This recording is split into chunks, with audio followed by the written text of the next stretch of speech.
Baldur's Gate 3 is finally here. The official bane of the AAA gaming industry. Oh, we have more resources, more money, more manpower, more influence, more everything. But you can't expect us to do games as good as this one. This is just unbelievable. Yeah, it's a new beginning, boys. In this Baldur's Gate 3 video, I'm going to be giving you guys my first impressions playing the full version of the game. We got a review code about 4 days ago, so we didn't have enough time, in my opinion, to do a proper review. Obviously. And I don't think it would be fair to give this game a proper review after that amount of time.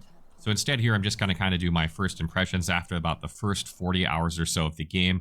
Tell you what You know, that's just roughly the tutorial section, which is still amazing. I think. This is going to be a completely spoiler-free review. The gameplay we'll be showing in the back room is from Act 1, so if you played Early Access, you know, this is stuff you've probably already seen before, just with a little bit of, you know, new UI, etc. But otherwise, you'll be very familiar with this, and I will not be talking about story spoilers at all. So we managed to get through Act 2, or what I think is the end of Act 2, because nothing pops up saying this is the beginning of Act 3, in about 40 hours. And I think the average player, someone who hasn't played Early Access, will probably take closer to 50 or 60 hours to do this. If you've played Early Access and you're familiar with Early Access, not too much has changed in the beginning part of the game. There are some... You know, I'm going to say this right off the bat. The impressive part is not that, you know, a single act potentially took 40 hours for someone to play. This game is like a 200-hour experience for most people, and the replayability is insane. But that's not the best part about this, okay? Making a game that story lasts like 20 or 30 or 40 hours is actually not impressive. The impressive part about this game is that every single hour of this game that you play is actually worth it. It's actually just good. The average game can't pull that off. This game does it. Some differences for sure, but things will be very, very familiar to you, and it will speed up your journey through Act 1. Okay, those things out of the way, let's talk about Baldur's Gate 3. I know we haven't done enough of that on this channel recently. I know you guys are itching for more. So the first thing I think I can say about Baldur's Gate 3 is that it's the first RPG that I have felt like I didn't regret a single decision that I made. Fucking the bear. No regrets at all, baby. A lot of RPGs out there, you know, you're either stuck with a good option, a neutral option, or a bad option.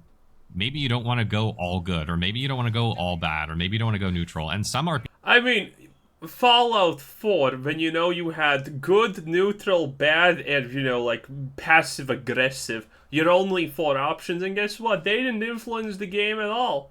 And this, where every decision can influence the game, and probably does influence the game, well, ain't that something else? RPGs have like 10 options, and you're just overwhelmed by the amount of options. And I think Larian did a phenomenal job here of not giving you too many options, so you're not overwhelmed, but giving you really good options that feel like there's a choice there for everyone. And what's utterly incredible about this is that there are choices there that are based on your class, that are based on your race, that are based on your background.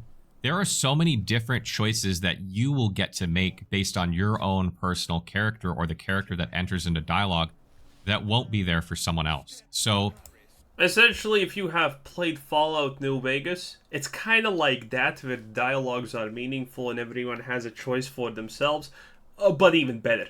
Okay? But even better.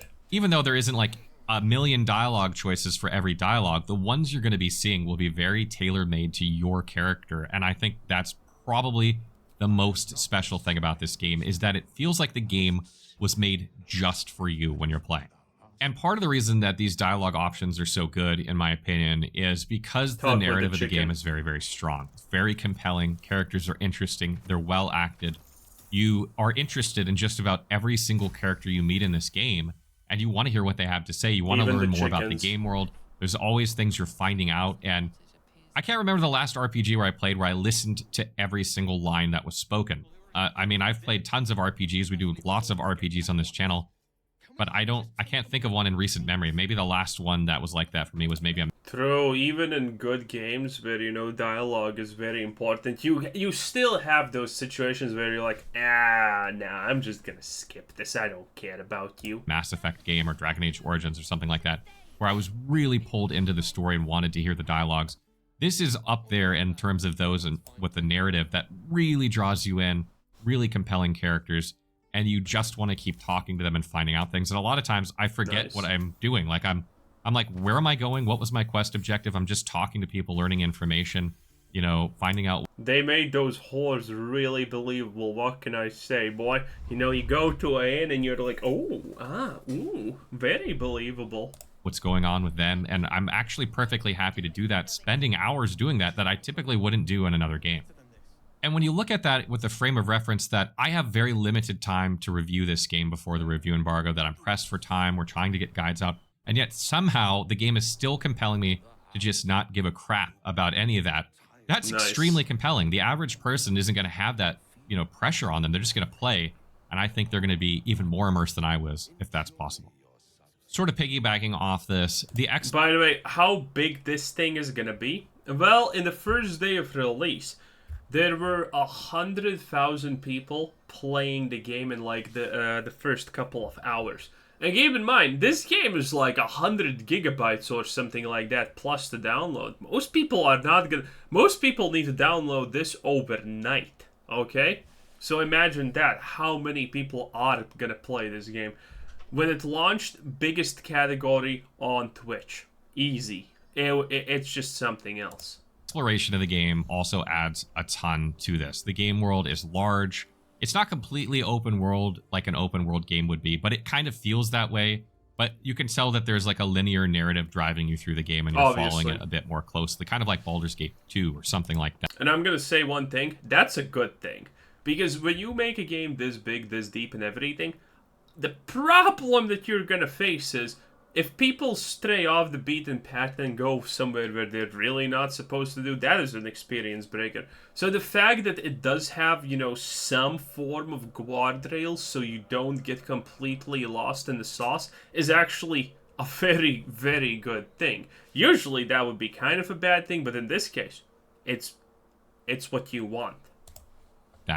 Like there's just kind of quest objectives you're picking up along the main narrative route. And there's a lot to explore and see. And the exploration is really fun. There's always things to find if you're paying attention. You're always rewarded for finding those things. And there's just so much to do and see that you don't get bored of it. Like you're like, oh, what's around this corner? Oh, what's around this corner? And there's always stuff. Like you're always finding new things. And I guarantee you in successive playthroughs, you will find things you did not find in your first playthrough. Nice. That is almost a 100% certainty. Ooh.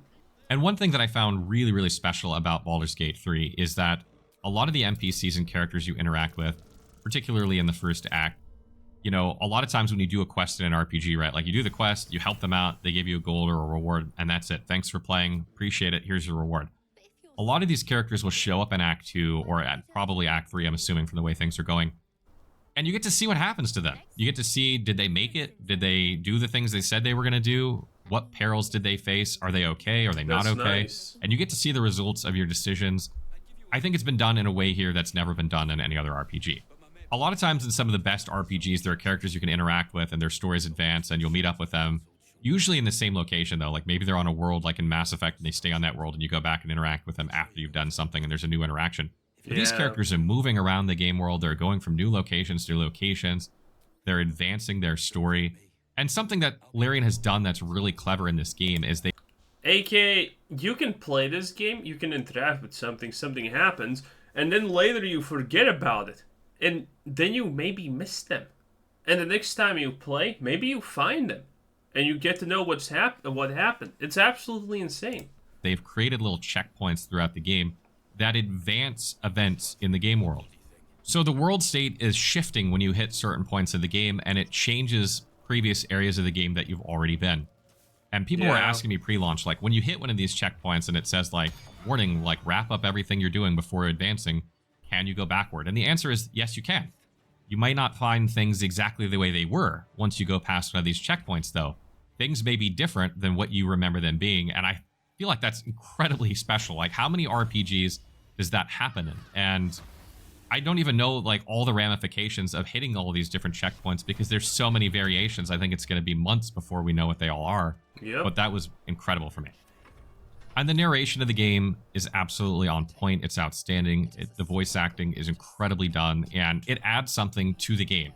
I don't think narration is something every RPG needs, but when it's done really well, like it's done in this game and it's done well in the DOS series, it makes you wonder, is it something that other RPGs need? Because it's like music. It's definitely something that other RPGs need, and that's why we heard the veiling sounds of the AAA gaming industry saying, "No, no, this is quality. We can't achieve quality. Stop." Baldur's Gate is an exception to the rule. No one should ever look at any type of game like this and compare it to Baldur's Gate 3 because it's an exception.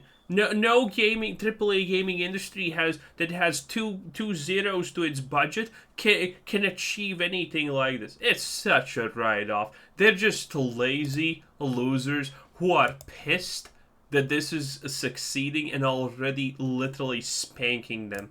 Right? When a game has phenomenal music, Baldur's Gate 3 has phenomenal music, but when a game has phenomenal music, it makes the game better.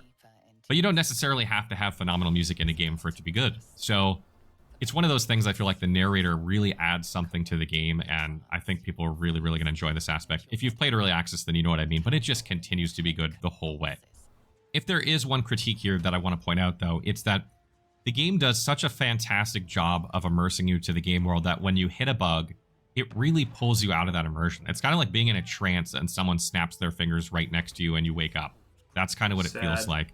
And there were a good number of bugs in this game so far from what I've seen. I was a bit worried about this after playing in Ghent because I saw a lot of bugs there. And I know they've been doing a lot of work on those bugs over the last few weeks. And they've pushed a patch every single day, patching bugs out of the game since we've been playing the review copy. So I think these bugs are just going to get wiped out over time. And none of them was major. They're just like really bizarre bugs in a lot of cases, and I'll just give you a couple examples. Like one time during character creation, the firebolt cantrip just disappeared from the screen, and I couldn't select it anymore with the character, even though I should have been able to. Okay. That was bizarre. I've had a dialogue when I was in the Grove just go to black screen for like 30 seconds, and I was like, what's happening?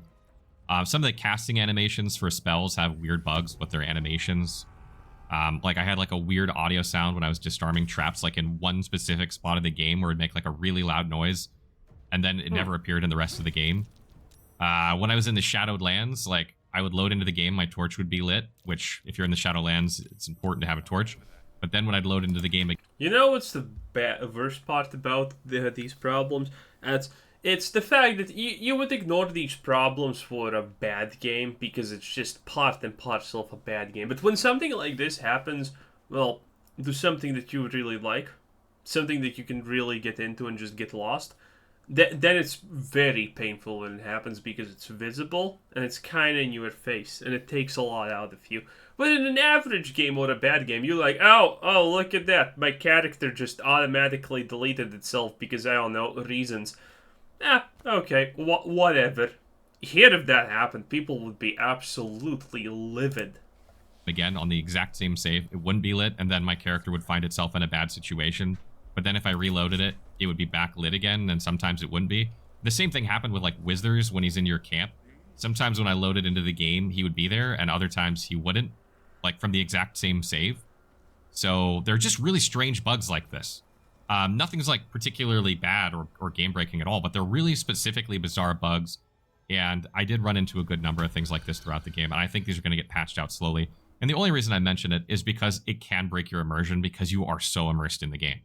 Talking a bit about the controls, how they felt on controller, they did a really good job, in my opinion, of playing this game on controller. It's very intuitive. It takes you a little bit to get used to. And I think players playing on controller are going to be just fine doing it. Again, there's a little bit of time that it takes to kind of get your muscle memory down with it because there's a lot of things you can do. But one thing I kind of wish they would have done with the controller UI is given you a lot more information that's like readily available on your screen. You kind of got to go hunting through, things in order to find the information that you can find more easily when you're playing. Oh, hit that little midget-looking freak. Some keyboard. So if I had one little gripe about it, it'd be that, but otherwise they did a fantastic job here. There's like a completely different UI. Smite, yeah, that's perfect. For controller, they must have just completely redesigned it, which I think players will find very intuitive and easy to use. Nice. And the last thing I want to talk a little bit about, which I know is a popular topic for Baldur's Gate 3, is romance. Ever since the infamous bear scene, I think people have been talking about this a lot, and I will say that there is a fair bit of romance and sex in this game, and I think that's a serious understatement. I have never seen so much in an RPG, so much freedom in terms of what you can do and who you can romance and how many people you can romance. Nice. I actually feel like it's, believe it or not, hard Romance all the bears. Romance all the pigeons. to not romance and fall into a sex scene than it is to do it. Like, if I almost was tempted to like make a guide how to not have romance in Baldur's Gate 3, because Nice. if you're like, oh, I like this character and I want to be with this character, you really got to dodge some advances from other characters if you are interacting with them regularly. And I almost feel like that needs a guide in general, so you're not accidentally doing something that you don't want to do, or maybe you do want to do. I don't know. But there is a lot of romance and sex in this game. Nice. I mean the game's good. The game looks good. Yeah, the game.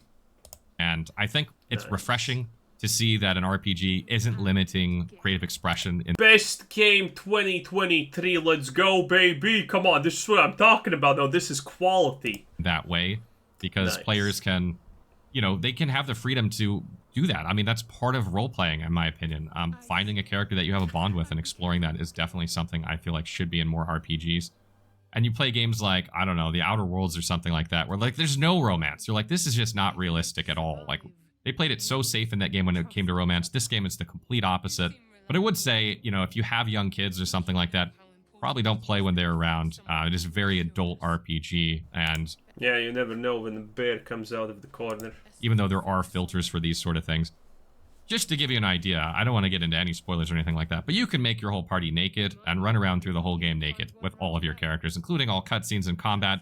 I've never seen that before in a game in my life, so that's something you can Nice. absolutely do if you want. So in summary, I mean, to wrap no it up, regrets. Baldur's Gate 3 is almost exactly what I expected so far. A very story-driven, heavily narrative game that makes you make tough decisions, but you also get to see the outcomes of those decisions. I'm an evil playthrough, kind of enjoy it, okay? Tough decisions, it's like, how can I be the most evil most of the time? Okay, do I kill the village of orphans? Or do I kill the village with happy families? That's a tough decision, okay? Which is kind of worse? In a story that feels like it's tailor-made for you and that no two players will have the exact same experience. Baldur's Gate 3 is a game that I very publicly and definitively have been stating will win Game of the Year. I haven't been saying it should win Game of the Year 100%. or it could win Game of the Year. I've literally been saying it's going to win. If it doesn't, the triple gaming industry has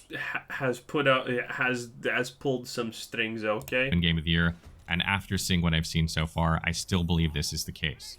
We will probably have a full review of the game out in the next week, so if you want to see what our actual review score for the game is and whether I actually still think it'll be Game of the Year after the full game, make sure you stay tuned for that. But I'll just say the only slight concern I have is the bugs, and these aren't that bad. These are things that are going to get patched out over time, so a couple weeks from now they probably won't even exist. I've had no performance issues in 40 hours, not a single frame drop. I've had 0 crashes in over 40 hours. The load times are lightning fast. I've had no sound issues, Nice. nothing like that. Other than a few bugs here and there, the game runs like a dream. Stay tuned for a And full that's the review. end. What do you guys think so far if you're playing the game? Okay, that's the end. Voila. 10 out of 10. You know this is gonna make Game of the Year, and if it doesn't, let's riot in the streets. That sounds reasonable. Anyway, this was Chris Said. Thanks for watching. Subscribe if you haven't already. Have a nice day. Bye-bye.